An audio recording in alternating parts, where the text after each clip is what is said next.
एक समय की बात है, तारा नाम की एक जिज्ञासु लड़की थी। पुराने मंदिर के पास खेलते हुए उसे कुछ अजीब पत्थर मिले जिन पर ऐसे अक्षर बने थे जिसे वो पढ़ नहीं पा रही थी। तारा दौड़ती हुई घर गई और अपने दादाजी से पूछी, दादाजी ये अजीब अक्षर क्या है? दादाजी ने कहा, बेटा ये प्राचीन काल की एक लिपि है, लेकिन अब कोई नहीं जानता इसमें क्या लिखा है। ये सुनते ही तारा को अपनी नानी की कहानी याद आई।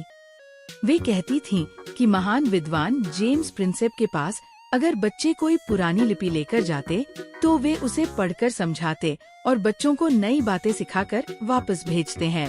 फिर क्या? तारा ने ठान लिया कि वो इन अक्षरों का मतलब समझकर ही रहेगी। उसने अपना थैला उठाया और जेम्स प्रिंसेप के शहर कोलकाता के लिए निकल पड़ी। रास्ते में तारा ने कभी हरे भरे खेत देखे तो कभी नदियाँ पार की और पहाड़ियाँ चढ़ी। उसकी यात्रा में कभी तेज धूप थी, कभी घनघोर बारिश, लेकिन तारा ने हार नहीं मानी और आखिरकार कोलकाता पहुँच ही गई। जब तारा जेम्स प्रिंसेप की लाइब्रेरी पहुँची तो उसकी खुशी का ठिकाना नहीं रहा। हर तरफ बस किताबें ही किताबें थीं। वो जगह सच में एक बहुत बड़ी लाइब्रेरी थी और सहायक लगातार किताबें एक जगह से दूसरी जगह ले जा रहे थे। इतनी सारी किताबें देखकर तारा दंग रह गई। तारा ने जैसे ही जेम्स प्रिंसेप को देखा, उत्सुकता से पूछा, मिस्टर प्रिंसेप, क्या आप मुझे इन पत्थरों पर बने पुराने अक्षरों का मतलब समझा सकते हैं? जेम्स मुस्कुराए और बोले, बिल्कुल, मुझे पहेलियाँ बहुत पसंद हैं। चलो हम दोनों मिलकर इन पत्थरों का अध्ययन करते हैं और एक नई लिपि सीखते हैं। फिर क्या? दोनों ने दिन रात मिलकर पत्थरों का अध्ययन किया। फिर एक दिन जेम्स प्रिंसेप उत्सुकता से चिल्लाए, यूरेका!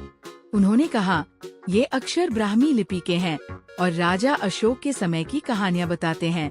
ब्राह्मी लिपि भारत की सबसे पुरानी लिखाई में से एक है, जो लगभग 2500 साल पुरानी है। यह राजा अशोक के समय में प्रयोग होती थी।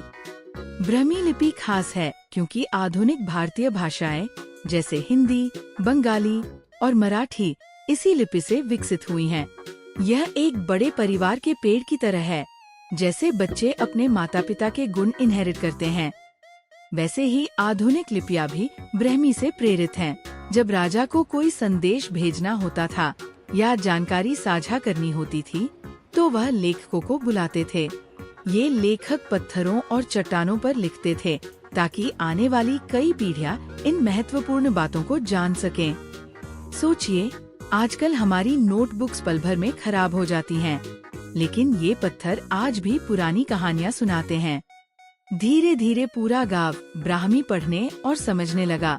यह सब तारा की जिज्ञासा और मार्गदर्शन के कारण संभव हुआ। तारा में जानने की उत्सुकता थी और उसे सही रास्ता दिखाने के लिए जेम्स प्रिंसेप थे, जैसे हमारे शिक्षक होते हैं। अब सोचिए, हमें कभी कभी फोन को छोड़कर अपने आसपास की चीजों पर ध्यान देना चाहिए। कौन जानता है, आप कुछ नया खोज निकालें। All the best.